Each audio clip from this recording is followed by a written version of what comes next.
radical left has taken over the Democratic Party.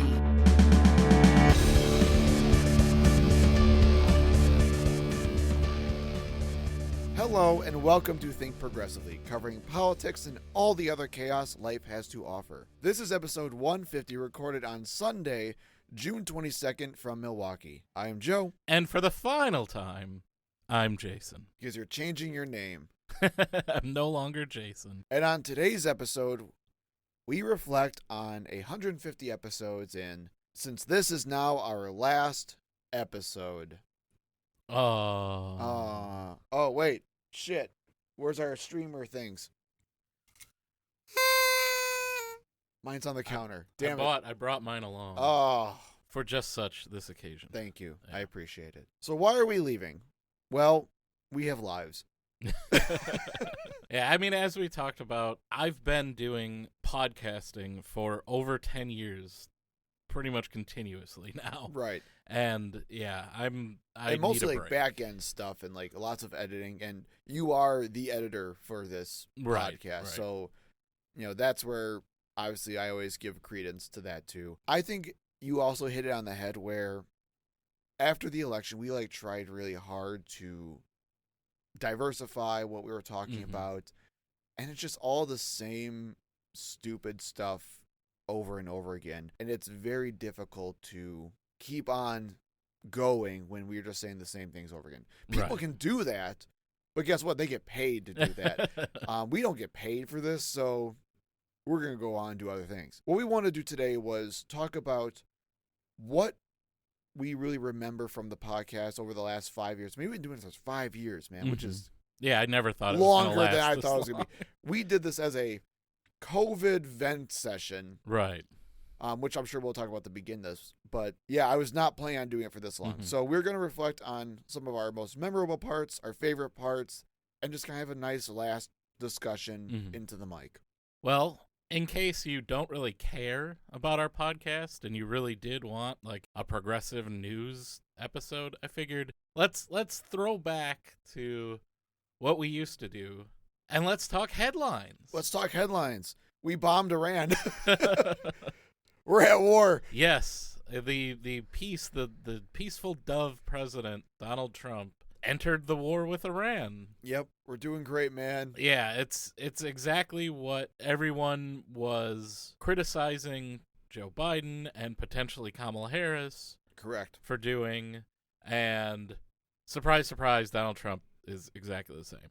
Right. And in this instance, I'm not going to say Donald Trump is any worse or any different than what I would have expected from any other president at this point, unfortunately. I think the U.S. has obviously a long history of this, constantly siding with Israel, even though, literally Israel started the war with Iran. Correct. And certainly, if Joe Biden was still president, if Kamala Harris was president, I don't know if we would have jumped quite so quickly into this conflict, but I think our stance would not be any different. And it's only the fact that people tried to convince everyone that, no, Donald Trump, he's the one who gets us out of all of the wars. He would never enter into any conflict.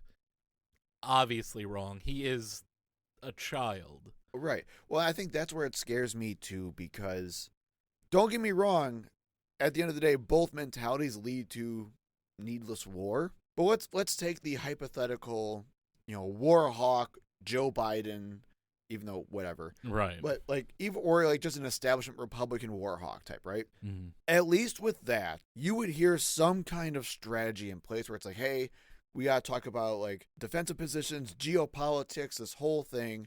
But I think that where Trump and his administration with Pete Hegseth is so much worse is they just straight want to obliterate Iran. Mm-hmm. They're on full ideological warfare right now, and it's stupid ideological warfare right now. Again, while I think both are bad at the end of the day, at least the former of those two options isn't well, we don't know what the fuck's going to happen. But now, because we have idiots in charge, who knows what's going to happen next week, for God's sakes. Right. Yeah, I think if you even look back to the Iraqi war with George Bush, they at least tried to justify their actions, even Right. if it was a lie. Here, we're not getting any of that. No. They just want to obliterate Iran. They want to use this as an opportunity to go to war with Iran because Well, and I defeat think the Muslims, I guess. yeah, and a lot of that taco Trump stuff, that's kind of what this leads to. Like, yes, it's funny to make fun of him, and you know that's where it actually does get through and does affect him. But I think, unfortunately, this is what it leads to, is him trying to prove that, no, he's a big, strong man. And Basically. And now we end up in a war with Iran. Well, and again, it's not just him, though. It's all the staff around him. Mm-hmm. They're all the exact same. Like, we have to show that we're the alphas in this thing, so we're going to bomb the shit out of people for it. Yeah, and they're wildly incompetent. Correct. On top of it. And it also just really hurts. I mean, this is, like, the joke that's been going on for a while, where we now have to, like, side with Tucker Carlson and Marjorie Taylor Greene because of this crap now, too. And it's obviously their positions coming from their pro-Russia stances. Right. And Russia being on the other side of this conflict, which, yay. Right. It's like kind of half agreeing with Candace Owens on Israel, but like not with all of the racist, anti-Semitism, xenophobia. Yeah. Like, just not that part of it. It's kind of the same thing with... We don't oppose Israel because we don't think Jews control the world, unlike Candace Owens. Right. And it's the same thing. Like, yeah, we think being in a war with Iran is bad, but not because we love Russia like Tucker Carlson. Right. And also, I wanted to talk about what's going on with the immigration crisis and everything that's going on in L.A. and the No Kings protests. I went to one. Did you go to one? I did not. I did a lot of yard work that day. But yeah, I was busy. All of the protests were really early in the morning. They were. Mine was at 10. Yeah, I would have preferred like if they were a little later, like 2-3 o'clock. I could have managed that. But yes, at the time that the protests were going on, I was pulling a bunch of posts out of my backyard, so I did not make it. Plus, I don't know. You know, my area, Muskego, is... Yeah, good luck. Yeah, it'd just be me with a bunch of old people standing around. I mean, it was me with a bunch of old people standing around Yeah. where mine was too, so don't worry. But I think, again, like, protest is protest. You can argue, like, did it actually do anything or not? I would argue this one did, even if it was a little bit, because it took away from Trump's sad little yeah, his birthday party. birthday parade, Right. Disguised as some kind of military tribute. which was horrifically sad. Right. And I it- love the fact that it seemed the soldiers were not wanting to participate. You see, like, the way they were marching, just completely out of step. They Yeah. did not care. They didn't want to be there. Nope. That was fun. And then we took like I think it was like 1,000 or 700 soldiers, I think, altogether for it. So it's like you can't even do the fascist part of your fascist parade correctly. Mm-hmm. You look at our parade versus like anything that happens in China or North Korea, and it's wildly different. Yeah. Like, we look like the most disorganized, poorly run military ever. I mean, well, that's also probably true. Currently, yeah, probably. It's hard to march like the $1 trillion budget out there, which is really like the part that makes our military superior to everyone else's. Right. Like, you could have like the trucks of money. Well, it's because a bunch of those were already in Yeah. LA, like hitting U.S. citizens. So Right. And that was the other part that I think made those protests very poignant, is because of what was going on at the same time in LA with the protests against ICE. And this, again, another Trump lie that, oh, we're only going to be targeting violent criminals for deportation.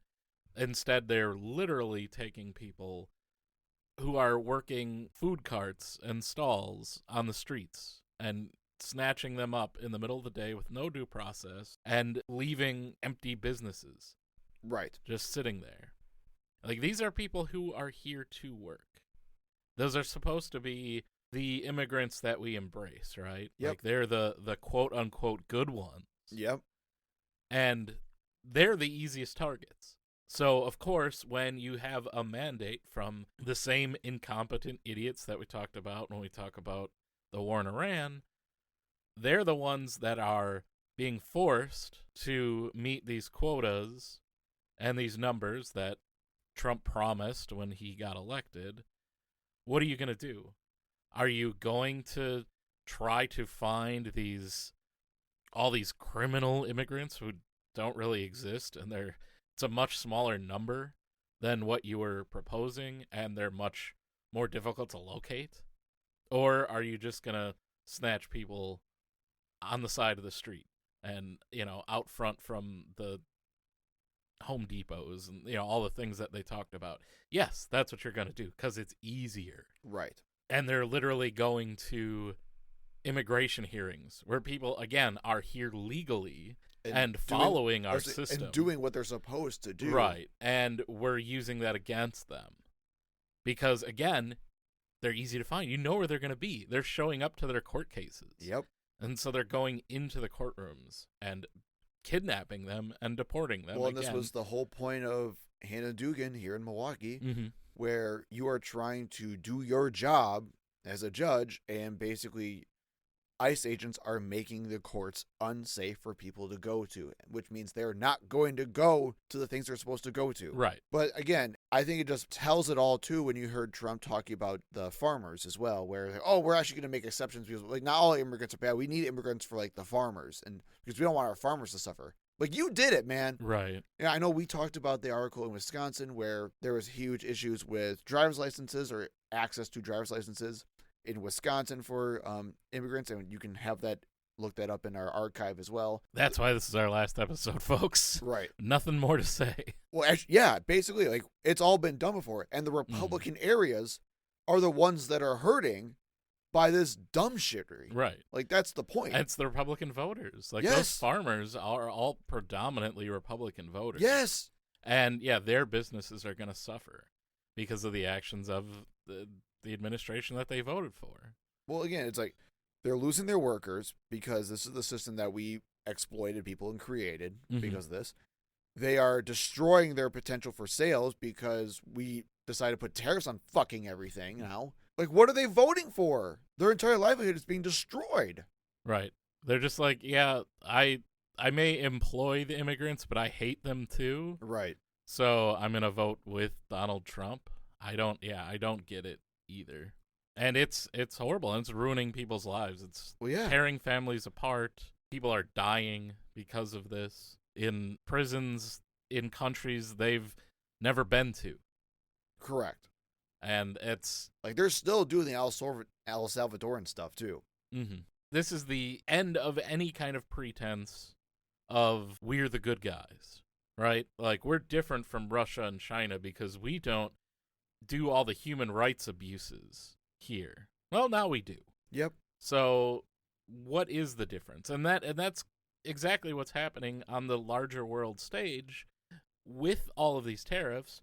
We're pushing other countries to China and Russia, right, to trade with them because, again, what's the difference now? Right, and I also will still argue, while yes, most voters have no idea what they're usually voting for when they vote for president and things like that, I would still argue we as a country, because Trump won the election, wanted this stuff to happen. Yeah, well, all of this, we talk about it as this is a horrible thing, right? All these human rights abuses, we're being so petty and vindictive and just evil, I guess, even though I don't really believe in that concept. We are being spiteful for spite's sake and treating people like trash because we don't believe they're human. That's what people were voting for. Right. So to us, it's this should change people's minds. Look at, how terrible this is. We are destroying people's lives. We're destroying families. We're destroying businesses. That's what they wanted. And because they think somehow that's the reason why their life isn't what they thought it was going to be. Yeah. And it's not the billionaires like Elon Musk and Jeff Bezos and Mark Zuckerberg who are hoarding wealth and treating their employees like garbage and making overall the business landscape anti-competitive and doing everything they can to make sure that they stay at the top and nobody else can get anything. They're not the problem. We should give them the power in this country. The problem is the immigrants Right, that well- have nothing. They're ruining our lives. They're taking everything from us. Well, especially when you're, and I'm so done with this too, where you have all these stories that were coming out with Elon Musk, or how high he was on ketamine the entire time. He was doing Doge and stuff like that. Mhm. And it's like, oh, so like when you're rich, you can just literally Yeah. do whatever you want Mhm. with Republicans because it doesn't matter at all. The most basic of standards just go out the window. Right. And people knew all this. That's why everyone said there's no way he could ever get a security clearance on his own.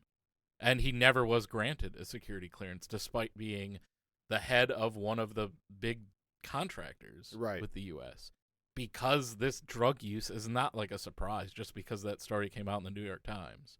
And that does bring us to, the story that we missed over the break. The supposed breakup between Oh, Elon yeah. Musk and Trump, which I do wonder how much of that was to try to distance Musk from Trump because it was so detrimental to his businesses, particularly worldwide. Well, I mean, That- they were saying it was. Right. Like so he Tesla lost. was saying was they were hemorrhaging stock, Right. like, horribly. So I think this was like, oh, I'm gonna say that I don't agree with Trump on everything to try to get some distance, and that didn't work either because all that happened there is obviously the people that hate Elon Musk aren't gonna magically change their mind, Right. and then instead all it did was make all of the MAGA freaks Hate him hate too. Elon Musk as well, yeah. And then of course when I think it was clear that didn't work, then I'm sorry, I went too far. And now they're back together again, which is crazy. After you say that someone's a pedophile, Right. you're able to somehow forgive that. I know that was the wildest part of that entire thing where Elon Musk literally just tweets out, "Oh yeah, by the way, the Trump administration is covering up the fact that he's in the Epstein files." Which, again, we all knew. Right, it's not shocking. And then these people who have been obsessed with the Epstein files and the Clintons and all Mhm. this other shit, The satanic cabal that's eating adrenochrome. right? And they're all like, "Well, don't say that." And then after that happened, nothing. Right. And then crickets. Elon Musk just apologized and like, "Well, I was out of line." Mhm. What? Yep. These people who literally will believe anything. I mean, Trump is literally a convicted rapist. Yep. And that was before he became president for the second time. Yep. And as we talked about again on a previous episode, has been accused of sexual assault, harassment, or rape by dozens of women. No big deal. Nope. Yeah, including underage girls during the Miss Teen USA, whatever that Yep. was. That's fine. We know he was good friends with Epstein. They've been photographed together multiple times. When the New Yorker magazine was writing a profile on Epstein, they went to Donald Trump Yep. because they're such close friends. No big deal. But let me tell you about Tom Hanks and Oprah. I think it's, again, no surprise that a lot of times when you look into these people that are so rabid on this conspiracy theory and this, child sex ring that's going on, like, they end up being pedophiles themselves. Well, of course. And it's certainly no coincidence, and it's definitely telling. And you can see that in every accusation that comes out with these people. Like, every accusation is a confession. Yes. It's all projection. 100%. Every time there's like a grooming thing, oh, there you go. Molestation charges come out. Yeah. And I think we just had something like that where like, it was either a state, like a hardcore Republican state assembly person or even a Congress person, like just had that happen to them now too. And it's like clockwork. Yeah. Every time. Mhm. And again, like clockwork, nobody cares. Yeah. Democrats will get riled up. It'll make the circuits on the news, and then no one cares. And I think trying now to tie into like the reflection of this show for the past 5 years, that's my biggest takeaway. And it really hurts to know that just people don't care. Granted, yes, like I understand most people are not going to follow federal, let alone like state politics or even like what's happening in their local communities. I know that for a fact. But they're not going to follow what's happening in Congress. They're not going to follow bills and legislation. I understand all of that. I get it. Most people don't even know what the big beautiful bill even is. Like, Yeah. fine. But man, when you have the craziest shit put in front of these people, they just do not care. Right. Or they will completely lie about it or follow some other like alternative version of the facts because it fits their narrative better. Like the last story that I want to talk about, the guy that attempted to kill multiple lawmakers in Minnesota. Killed one and her husband. Yep. That story is crazy. Yeah. And the fact that the immediate reaction from conservatives, not just like random people on the internet. No, like my wife said, like she's had friends that went down the rabbit hole. So, yep, we're on the same page. And a sitting congressman, Mike Lee, right away jumped to, oh, this guy was a leftist, Marxist liberal. Yep. What?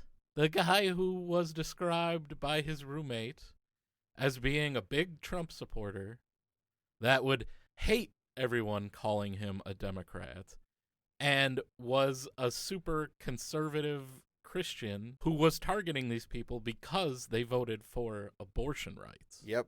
And the evidence they used was, well, he had like No Kings rallies like in his like car and manifest, like he was gonna go to these.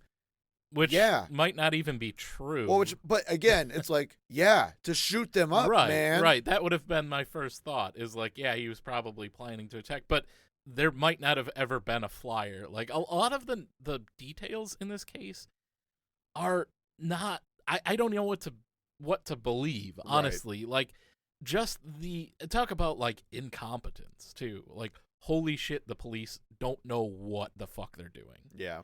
One of the versions of the story that I've been hearing that have been coming out recently, because we're still getting bits and pieces. Apparently, the guy went to the first house, the one where the I forgot the names. That's fine. We don't have anything written down, but where the couple survived. Yep. Shot them. He left. Their daughter called 911. Because of that, the cops started checking other lawmakers in the area because it seemed like a targeted Yep. attack. The second house he went to, the lawmaker was not home. Police saw him with that dumbass mask on that we've seen the picture on, which does not look real at all. Sure. Even though the descriptions are like this hyper-realistic latex. Yeah, my ass. It looks like he got it from the Spirit of Halloween. Right. The cops saw him in this fucking mask. And we're like, oh, this is just another cop. Even though he had like a homemade license plate on his car, he's got like fake police lights on. And he's got like a dumb, like Mike Myers fucking mask on his face. They basically let him go. They went to check his story. And he left. And they're like, whatever. And then he goes to the third house. He shot those people while police were there. I didn't know that.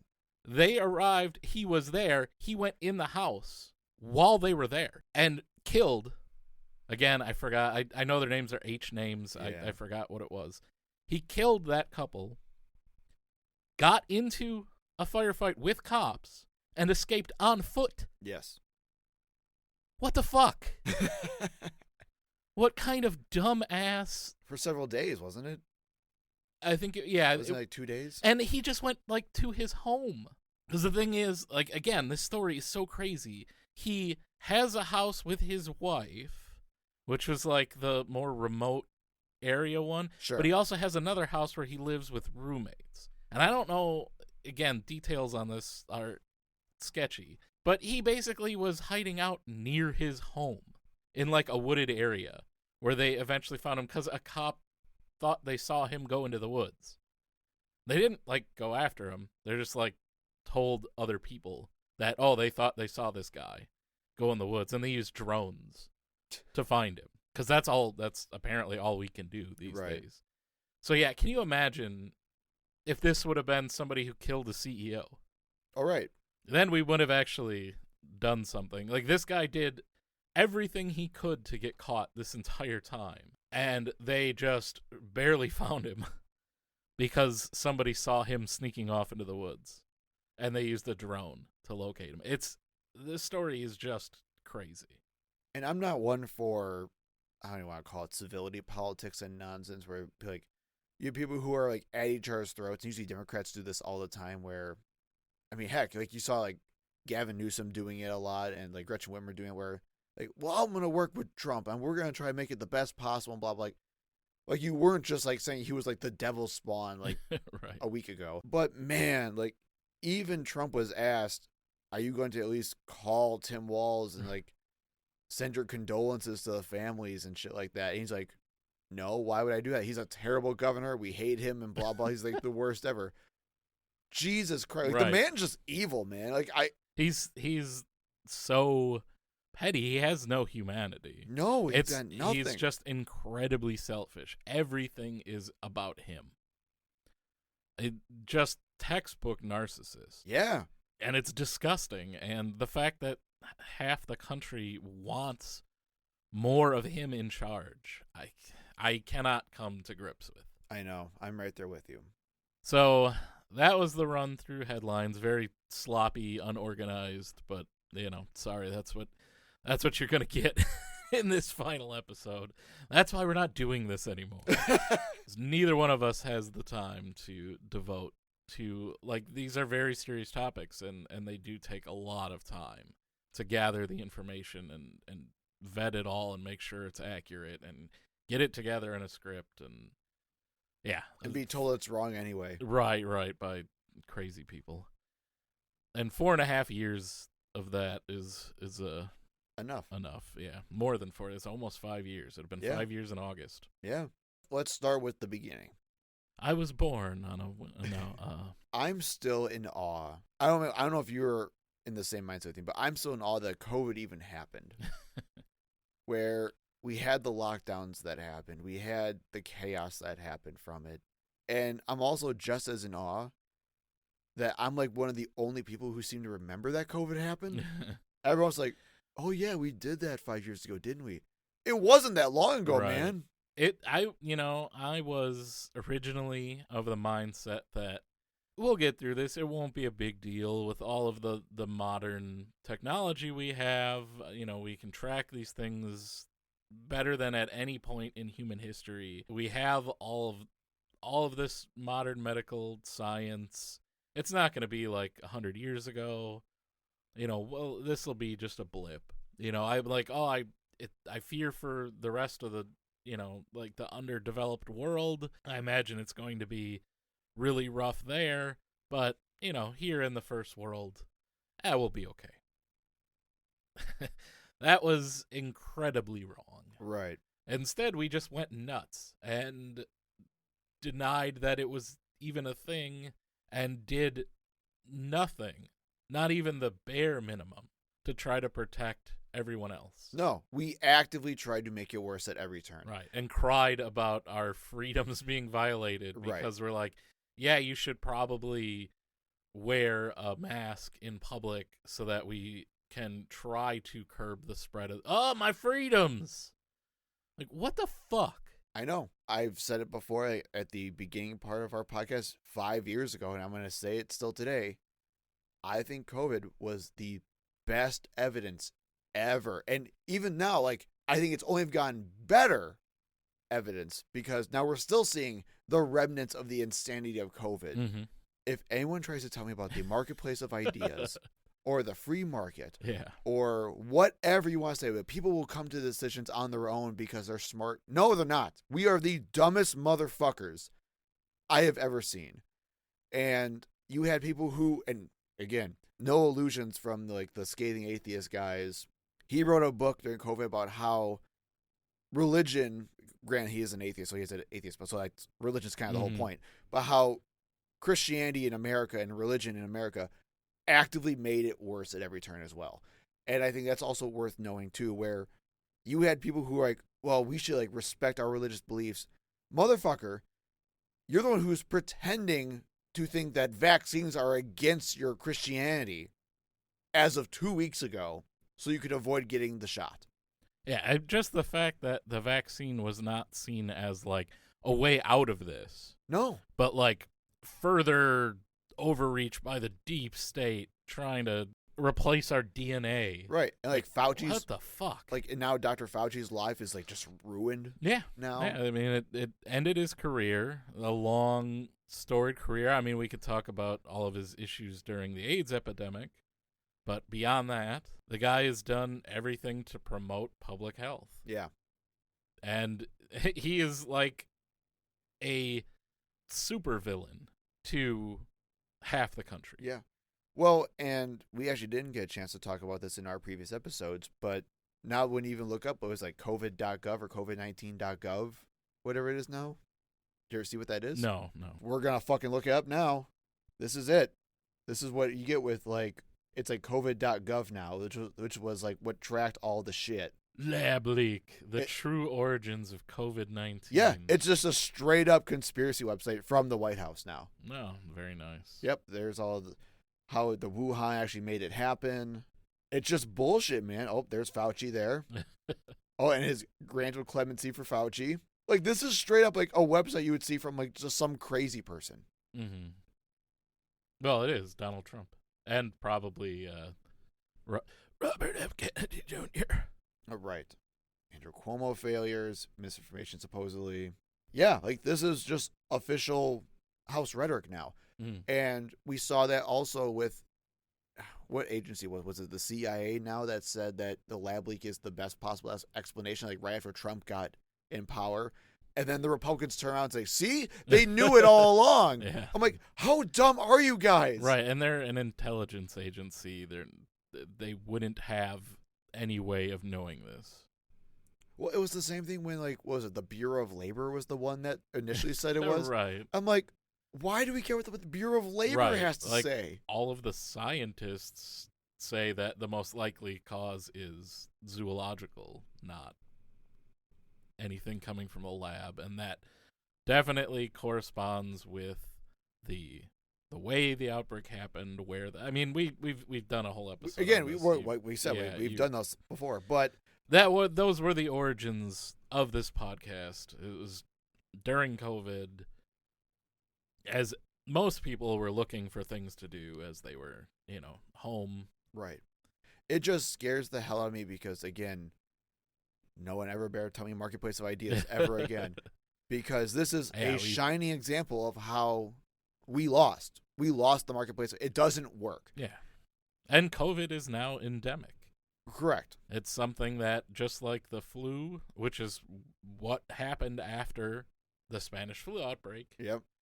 we continuously have seasonal outbreaks of the flu. If you're smart, you get flu shots every year. COVID is going to be exactly the same way. Yep. So, yeah, we did no better than 100 years ago. In 100 years, we did not progress enough to have any different outcome with a pandemic. And again, the science did progress enough. Yeah. It was just the people. And well, and specifically this dumb idiot that's right in front of us that's looking like he's trying to walk away from an explosion or something with the lab leak in the background. Because he also actively made it worse, too. Like, where he was, I still remember, like, what was it? Liberate Michigan, Liberate Pennsylvania. And he, like, sent these crowds to, like, go hunt down Gretchen Whitmer and shit like that. Well, and he wouldn't wear masks in public. Yep. And then he got COVID. And almost died.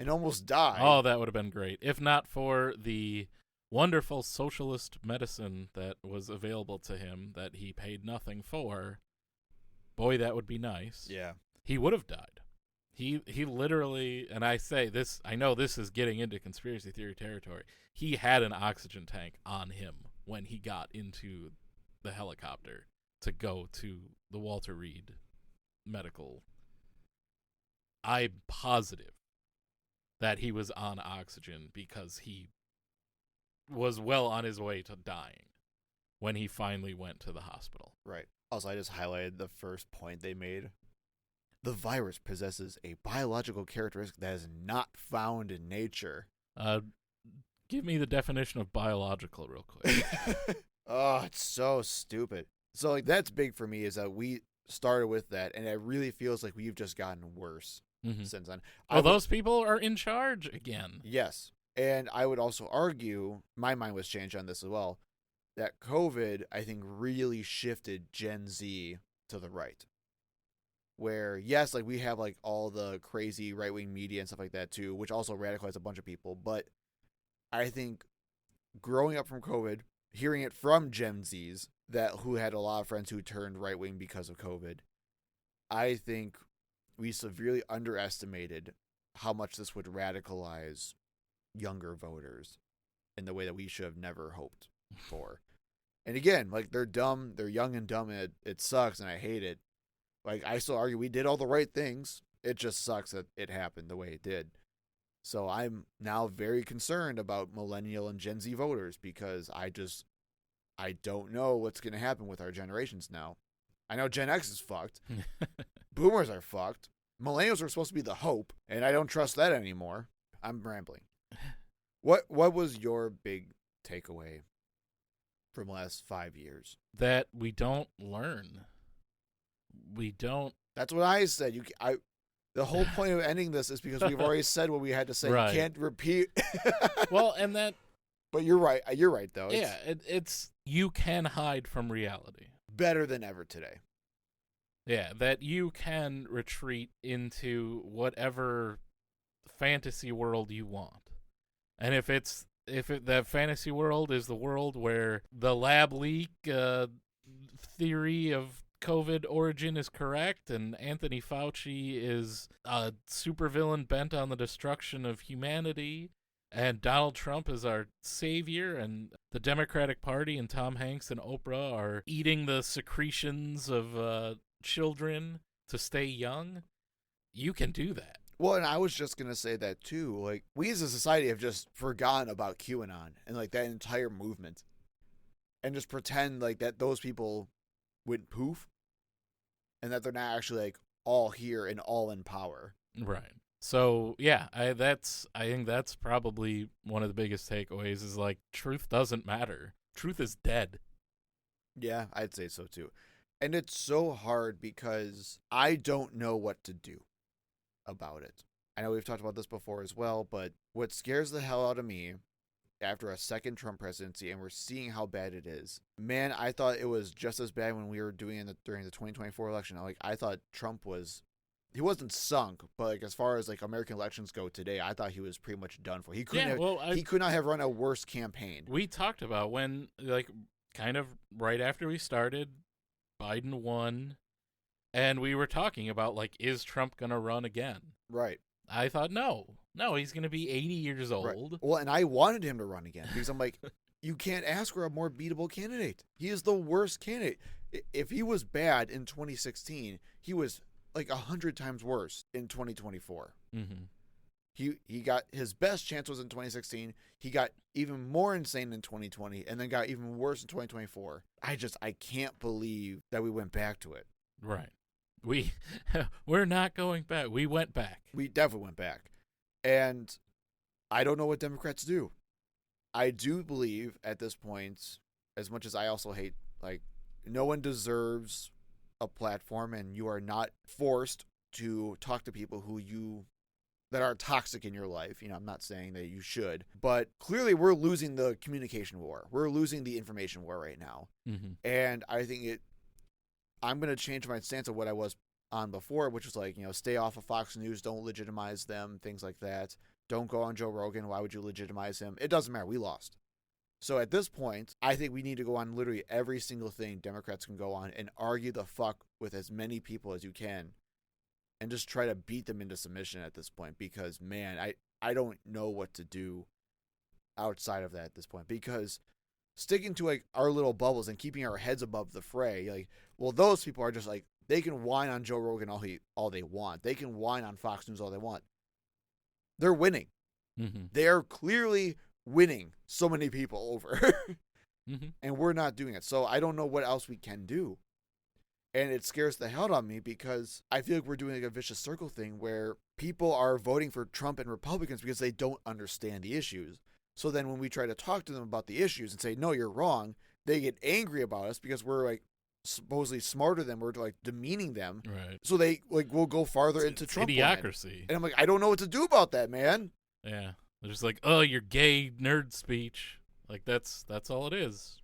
It's idiocracy. Well, and actually, you just hit like another nail on the head, which is I am now seeing so much more of a shift now towards like back to 2000s edgy bullshit humor, where now every time like someone says that they're gay or something like that at all, you have a flock of internet trolls coming to them and just flooding with like the most like homophobic and transphobic rhetoric you can imagine all the time. Mm-hmm. And Well, it's like, I thought we were done with this. comedy is legal again, right? I guess. And again, we're losing to the stupid. Yeah, I think if Democrats want to do something to change, to get some of that audience back, you have to look at Joe Rogan himself. Who did he support in 2016? Yep. He supported Bernie Sanders. Look at why. And why did that translate to Trump? It's because they're offering an alternative to the mainstream. Bernie Sanders' alternative was, we need to give power to the people and take it away from the billionaires and millionaires. Yep. Donald Trump's was, we need to take the power away from all these goddamn immigrants and all these people that are stealing your money by coming into this country illegally. It's wrong, but it resonates with a lot of people. Which I think it's something they can understand. Mm-hmm. They remember identity and tribalism are the best ways to evoke any emotion out of people. And Trump and Republicans will always have the easier job because it's just white identity politics, Mm-hmm. just to terrify them all day long. And that's all it is.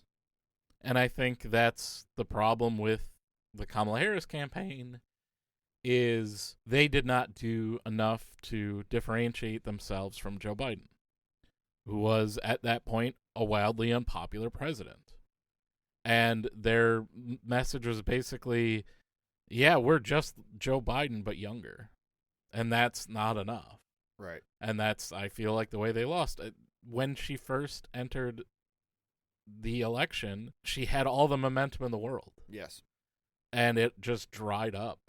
And ultimately, that's the problem. They didn't give anyone anything to keep going. Israel was a big part of it, but just, being, we're the status quo. Right. Well, and I think what I wasn't prepared for, and I'm hearing it more and more from like normies, I guess you can call them, like non-political crazy people like us. Apparently I severely underestimated how conspiratorial people would be with the like anointment and Right. of Kamala Harris. I thought, and to be honest, like as far as it could have gone, my best way with Joe Biden just straight up didn't Right. run. I mean, that's what we're talking about. That's no one's fault but Joe Biden. Correct. But like given the situation we were in and how long it took Joe Biden to finally step down, I thought that rollout for a transition was about as flawless as you could make it. We had zero issues. Like you said, we had all the momentum in the world. And my thought was, cool. The one thing that Trump and his entire fan base would be bitching about is gone, which was Joe Biden is old. And we got rid of it.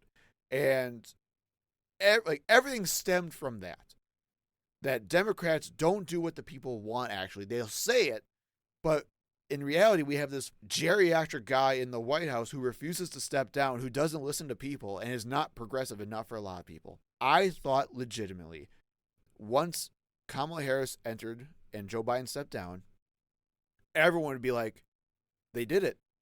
They did the thing that people wanted. And that's why I thought Kamala Harris was going to win as well. And I apparently just severely underestimated the fact that because they don't understand how stepping down works, Right.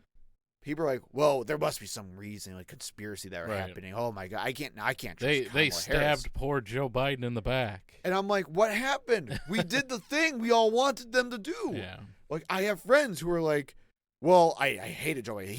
He is the most incompetent, senile president of all time. And then I'd be like, okay, cool. He's gone now. Like, you're definitely voting for Kamala Harris because you said you were voting for Trump because you just couldn't even imagine having Joe Biden as again. That was your only reason. Well, no, I don't trust how they did it. Well, then what do you want them to do, man? Like, they did exactly what you wanted them to do, and you still are, like, in this stupid, like, mindset of, like, well, Democrats are still must be doing something mischievous behind my back. I just can't tell what it is. And then you elect the most abruptly corrupt person of all fucking time. Yeah. And it doesn't matter. And they all know it. Ben Shapiro says it all the time. Well, yeah, like, we have to degrade Trump on a curb because he's the absolute most idiotic, corrupt person we've ever been in our entire lives. But you know what? He's better than a Democrat. I'm like, fuck off. Yeah, he's still doing the thing. Yeah. The QVC president. That should be Donald Trump. Are you gonna buy a Donald Trump mobile phone to go with your Donald Trump Bible and your Donald Trump sneakers and your Donald Trump crypto and your Donald Trump NFTs? Yeah, ignored the fact that on your Donald Trump platform. There is a law that says you cannot financially benefit from being president. Yep. That law doesn't fucking exist, apparently. No. It's ridiculous. The amount of corruption that we are just ignoring. Well, and again, and the fact that we didn't do anything. That Joe Biden was president for 4 years. We did nothing. Correct. To try to prevent this from happening. Even if we didn't think that Donald Trump was ever going to be president again, think down the road. Like the next person that is as openly corrupt. We should maybe do something to strengthen the protections against that, because obviously it didn't work. Well, that's the thing. I don't think we'll ever have that. Ever. Well, not now, because that's what I'm saying. Everything is dismantled. Every possible way. But I'm saying even if, like, we had those things that were not dismantled, I don't think it would ever happen because there's no such thing as political will anymore.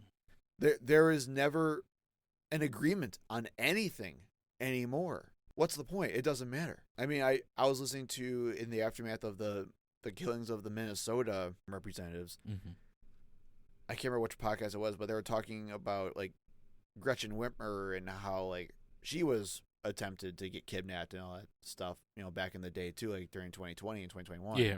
And she was talking about in an interview that, you know, at the first part of COVID, she was doing pretty well with, like, the Republicans in the Senate because they were holding the Senate at the time. And they're usually on the same page, you know, bar or less of, you know, how you can usually have issues with different parties and stuff like that. And the second Trump came in saying, hey, like, liberate Michigan, apparently Gretchen Whitmer was like, hey, this shit needs to stop. Like, can you help me take a stand? We can have, like, a bipartisan, like, move on this thing. I am getting tons of death threats and I'm, like, my family's in danger. Like, can we just, like, cool this down for a little bit? And apparently, even though they've been talking this entire time, once Trump made that statement, crickets. Gone. It doesn't matter anymore. Let them die, I guess. We don't have any consensus on anything more. We can't agree that COVID was a bad thing. We can't agree that January 6th happened, I guess. I don't know what to do, man. There are still tons of people that think that Trump actually won the 2020 election. That didn't go away. Yeah. He still says it. Yeah, he still says it constantly. And we just take that as, like, a thing now. And on top of that, it's gotten to the point where it's been so bad where I think we talked about this maybe in a previous episode. I can't remember. But in Oklahoma, like, they're putting that shit in the books now. Yeah, that was actually fairly recent. Yes, I don't think we talked about it.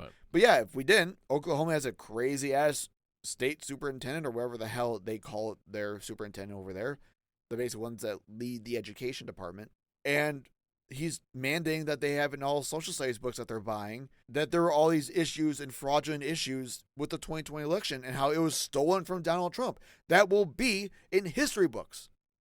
We are rewriting history. Yeah, like I said, reality does not matter. The truth does not matter. No. And you have all these people that are talking about, well, if we're going to, like, save the West and we're going to save the United States and our culture, we have to have a unified culture. We have to have all this stuff. Where is it then? You guys have gone off the fucking deep end and you aren't even willing to compromise on the most minimal of basic facts anymore. Right. We're not leaving on a positive note. Did you think we'd leave on a positive note, you guys? No, it's going to be awful. I'm really trying hard to think of any positives right now. What do you think the future of the Democratic Party is? Who do you think the next presidential candidate will be? Gretchen Whitmer or Josh Shapiro. I think it might be between Newsom and Pritzker. I think it's going to be one of those four for sure. Mm-hmm. I think Newsom is maybe burning enough bridges where that may not happen, luckily. I hope. I don't like Gavin Newsom at all. I'm not a huge fan of Pritzker either. Yeah, he's a billionaire. Yeah. I mean, he's like, at least saying and doing the right things. Like, yeah, good on you at least. But like, I think Whitmer, no one talks about her anymore. I don't see where. I think she's playing it safe. I think she'll come back pretty strong, honestly. When I still talk to like typical Dems and stuff, like Whitmer Big is usually Gretch. Whitmer is usually the first one that's still on people's minds. I'm worried about Josh Shapiro. I do not want Josh Shapiro. Yeah, definitely the most conservative of those four. Yeah, I also believe we are not going to learn our lesson. This entire theme of the episode was we don't learn our lessons. Right.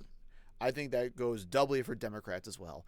I think we are going to shift very hard in the primary to a more conservative, moderate candidate because we are terrified of looking too radical. Right. And no matter who they pick, they're going to be painted as a leftist, Marxist, communist. Yeah. Like clockwork every time because we don't learn our lessons. For God's sakes, Pete Buttigieg said it during the 2020 primaries where he's like, hey, guys, why are we trying to hedge our bets here when we know Fox News is just going to call us a bunch of woke Marxists anyway? Mm-hmm. Let's just say what we want to say. Let's just do it. If the Democrats really did learn, then I would say, oh, yeah, somebody like Alexandria Ocasio-Cortez would be fantastic. A great presidential candidate. If I could give it'll any never happen. Basic advice, because anyone gives a shit what I have to say, but if I could give any basic advice to federal Democrats, it would be, regardless of what you do, go bold and do not apologize on a fucking thing. Right. That's what you should do, because we've seen what happens when you try to temper yourselves because you're trying to look more mainstream and more normal. Fuck it. It doesn't matter. Yeah. Go crazy. If they call you radical, let them call you radical, and then just do not apologize. Right. Trump has shown you the roadmap. Do it anyway. Like, that's what you need to do. Do exactly what Trump does, but on the left. Right. And then whenever it comes to like, well, we have to explain our issues where Republicans don't have to, I understand that as well. Who cares? Don't. I don't. Just always bring it back to people, scream in Trump's face, and then just call like him a fucking asshole, and then move on with your life. Yeah, there's it definitely, and we talked about this during the debates and everything. All of the extra push they got from having Tim Walz as the candidate, they threw away by making him try to be a moderate.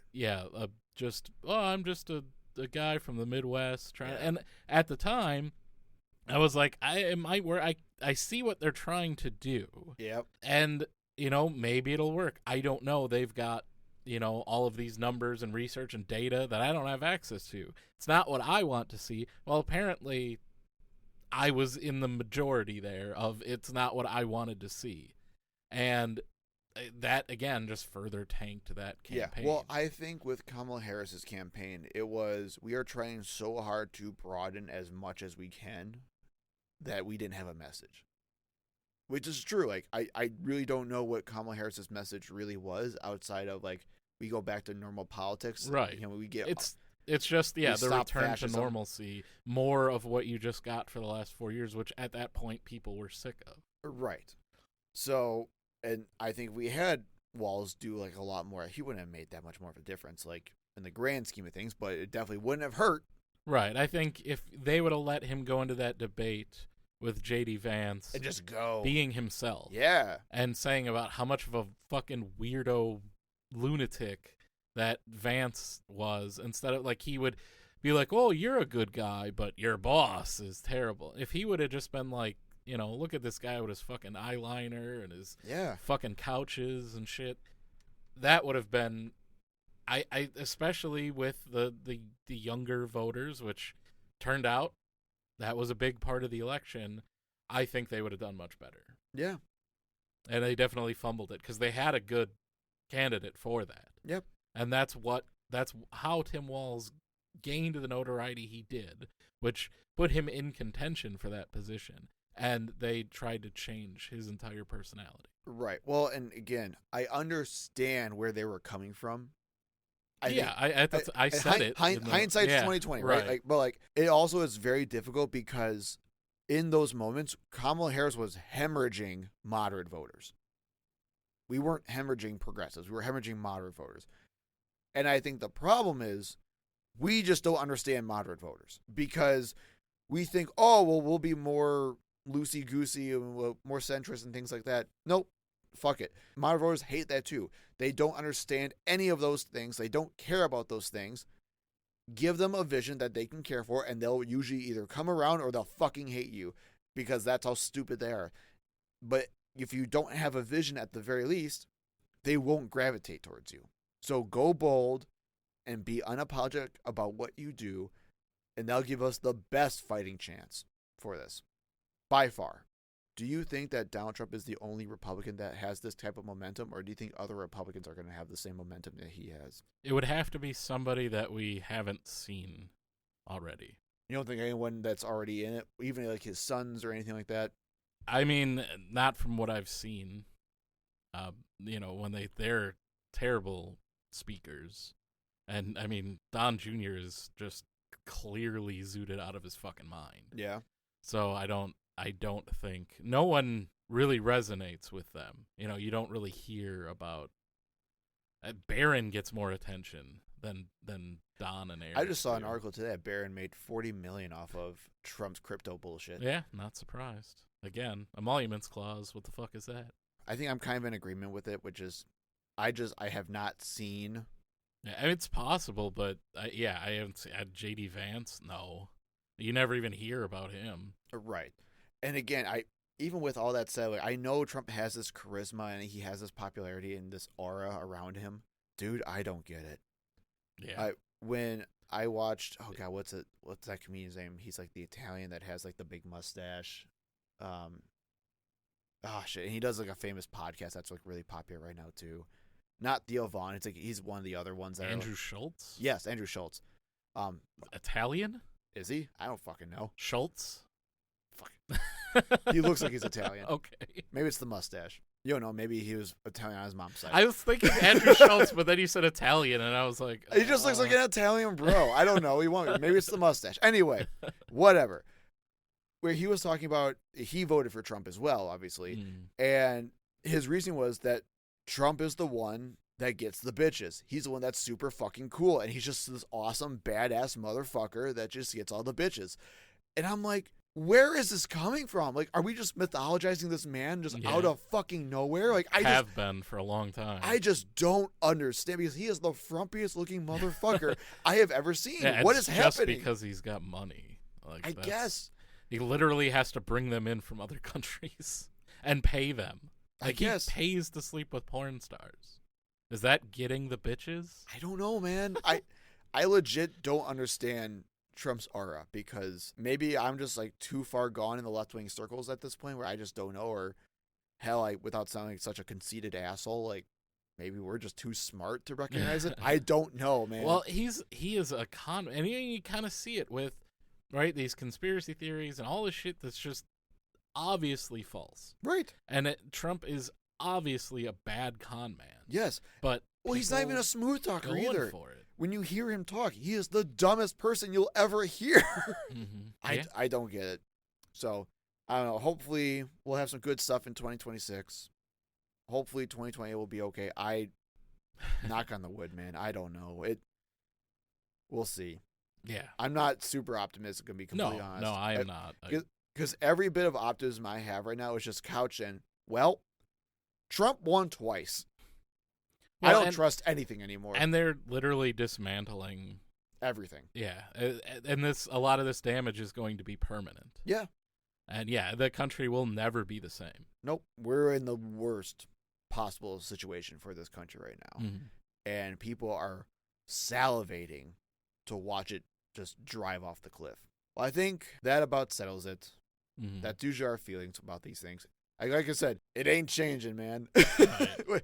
We've said it before. We said it this episode. If we had 3 more episodes, we'd say the same things again. Right. So yeah, this is repetitive, and that's kind of instead of this, we're going to therapy. Right. Well, that kind of brings me to the next question, which would be, what is next? I will tell you, for me personally, I have no plans to do anything podcast related, anything public. I am just going to live my life as normal. I will say one of my saddest regrets, maybe this is the white guy in me, is I'm going to have all this, like, the one thing that really we got out of this podcast, we didn't get rich, we didn't get famous, nothing, like, we barely got any fucking listeners, which was the point, right? What made this thing good for me, though, was when we were watching the news and we would look up all these articles to try to educate ourselves on what's going on, it really felt like we had an outlet and a purpose to do it for. And like, cool, like there's a reason why I'm like listening to Trump's fucking bullshit for the 80th time right now, or like why we're listening to Marjorie Taylor Greene or Candace Owens or whatever it is, and the crazy things that are happening, you know, across the country. That made me feel like there was an outlet.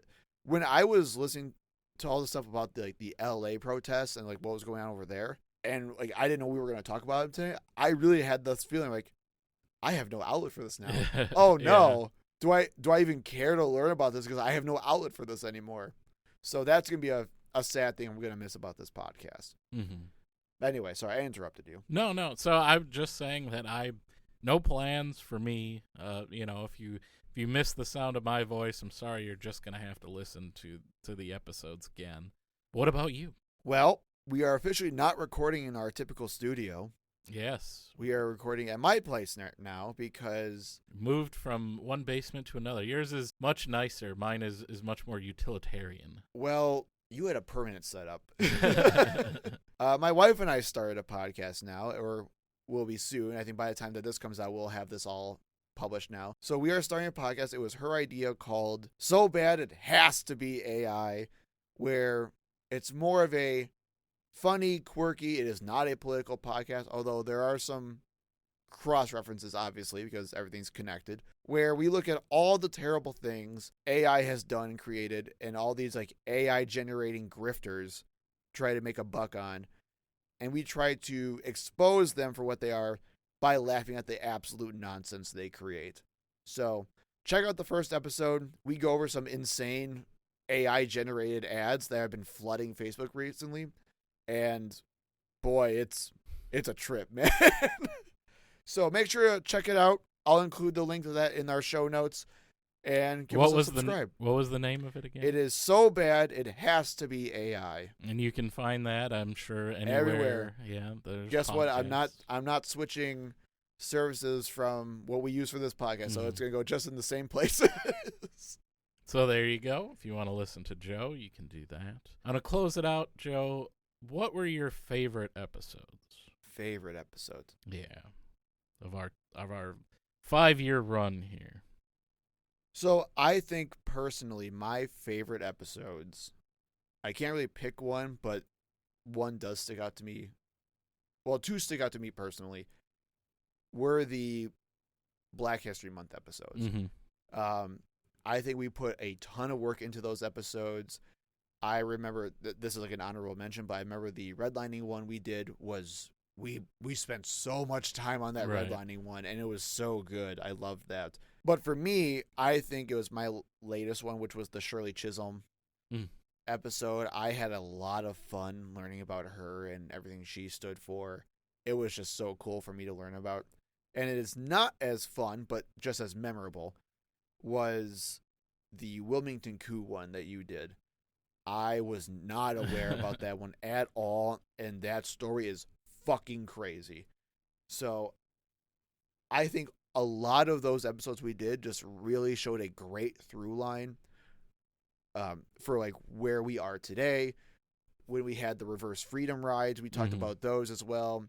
We talked about obviously the Tulsa Race Massacre and a lot of that type of stuff. There were other episodes we were planning on doing that we just didn't get a chance to do. And unfortunately, we also didn't get a chance to do the episode where we talked about the Black Holocaust Museum here in Milwaukee as well. So I think those were my favorite parts because we really learned some really cool shit. I mean, the stuff that you guys did with Haiti, with JP St. Louis was super cool. I was not prepared to learn as much as I did about Haiti. And that, I mean, the history is horrifying and horrible. But it was really cool to learn about it. So I think that's kind of my picks for stuff like that. Mm-hmm. Yeah, and certainly I would put the Black History episodes as number one. Is like literally the only reason I wanted to keep going this year was because we had that planned recording for the Haiti episodes, and I had set up with JP to record. Otherwise, I don't know if we would even made it to this year. Yeah. And it was literally coming back to do those Black History episodes because those were always my favorites. Also, I really liked it was our most listened to podcast for a long time. Just recently got beat the Epic Times episode because I did not know about their connection to Falun Gong and the Shen Yun bullshit dance thing. And that was a crazy episode that I learned a lot in. And the Patriot, the militia movement. Yeah, that was a big one for us as well. Yeah, and learning that the ties to the Oklahoma City bombing and all of that was, again, surprising to me, like doing the research. And those are the episodes that I think I really liked, which were more of the history ones where you can go back and look and kind of learn some things. Did slavery end with the 13th Amendment? That was one of my favorites. Another one I really liked, especially because they reinstated the fucking thing, was the Project 19 versus 1776 Commission. Mm-hmm. I really like that because, again, especially since they have reinstated it, a lot of people don't know what that is. And I have been talking to a lot of people. They're like, what are you talking about? I said, this was from Trump's first term and how crazy it was. Here, let me tell you about all these fucking crazy things that are in it. And like, holy shit. I'm like, yeah. So learning about that too, and just, to me, that was such a very good example of how there is this divide of reality. And I mean, I'm not saying it was like prophetic in any way, but where you see like the constant onslaught of the 1619 Project and how bad it was, and you went through it very well.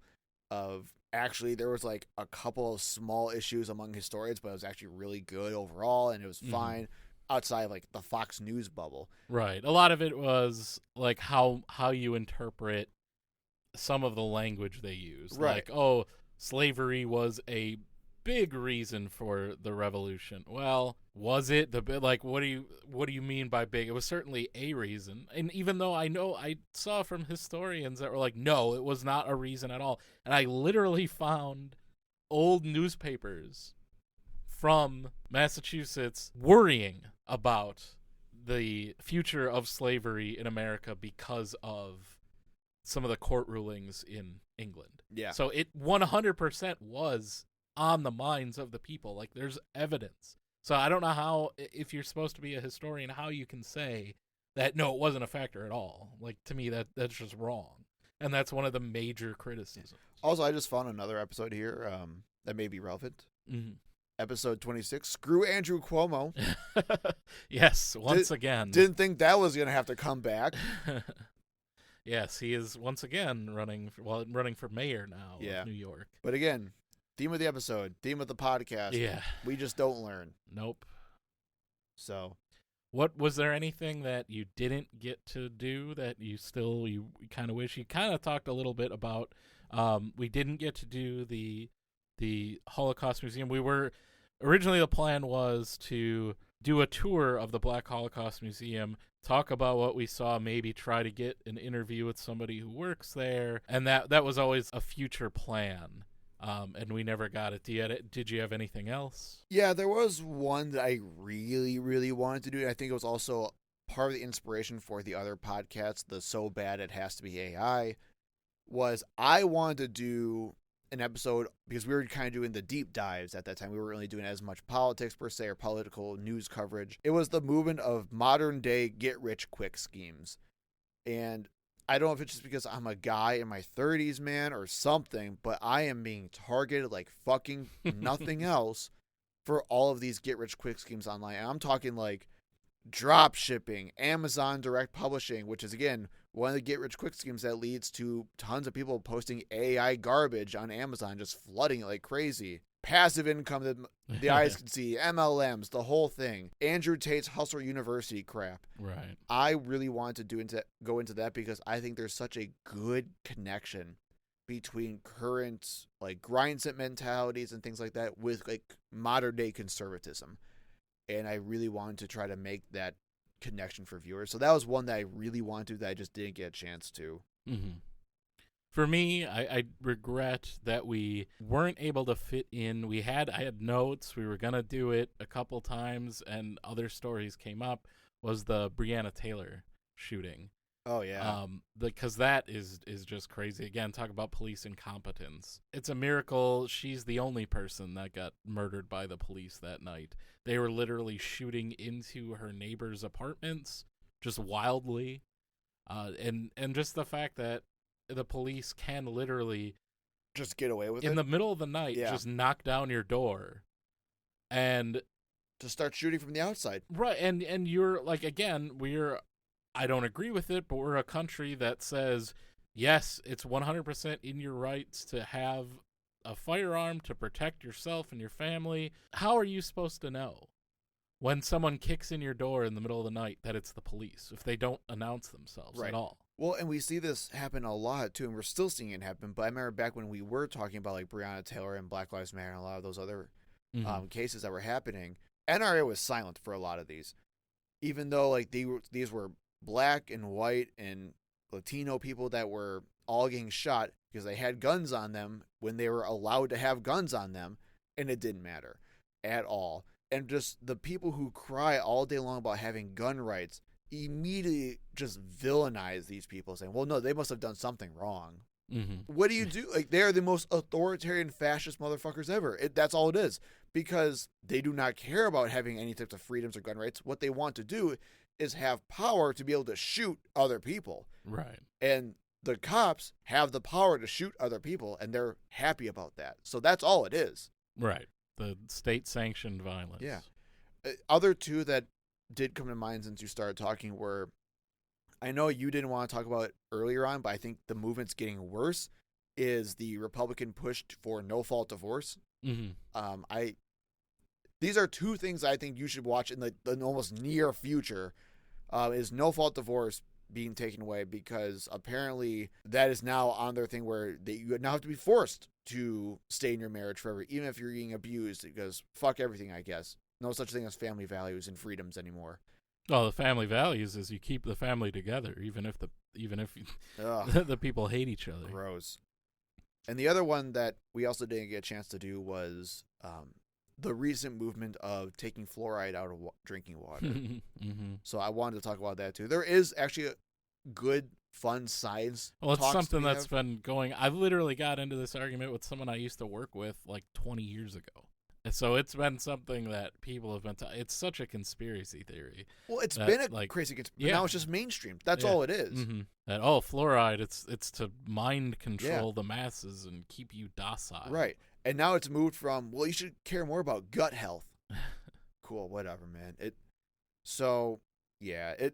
Those were two that also I really wanted to do so I could warn people about.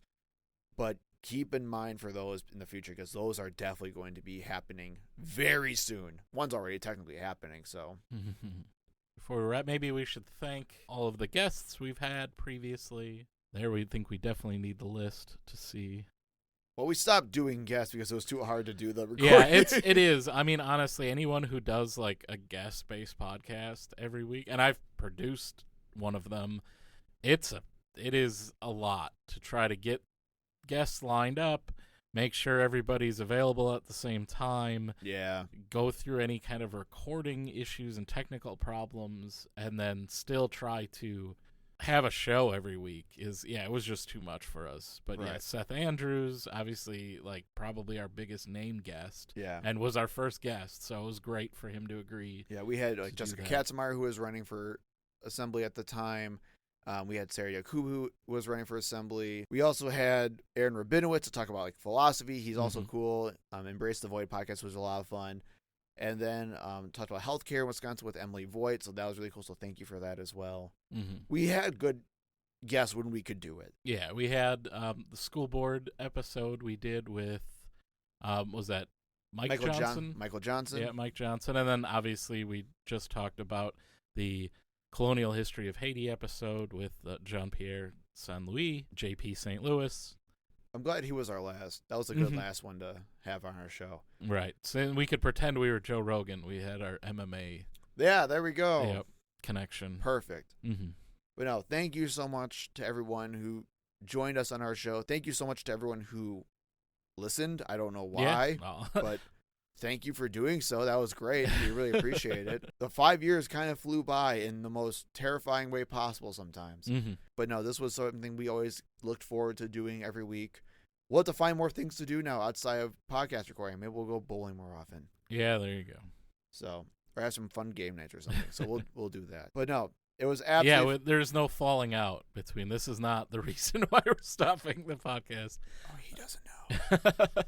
I fucking hate him. I would normally edit that out, but... Now I have to. Damn it. Yeah, no, you have to. But no, thank you so much. It has been a wonderful pleasure to do this. Like I said, we weren't planning to do anything crazy with this whole podcast. We were not planning to become famous or rich or anything. But you gave us an outlet to let our feeling to let these two white guys who felt entitled enough to put microphones in front of their faces to be heard. So thank you very much. We really appreciate it. Yeah.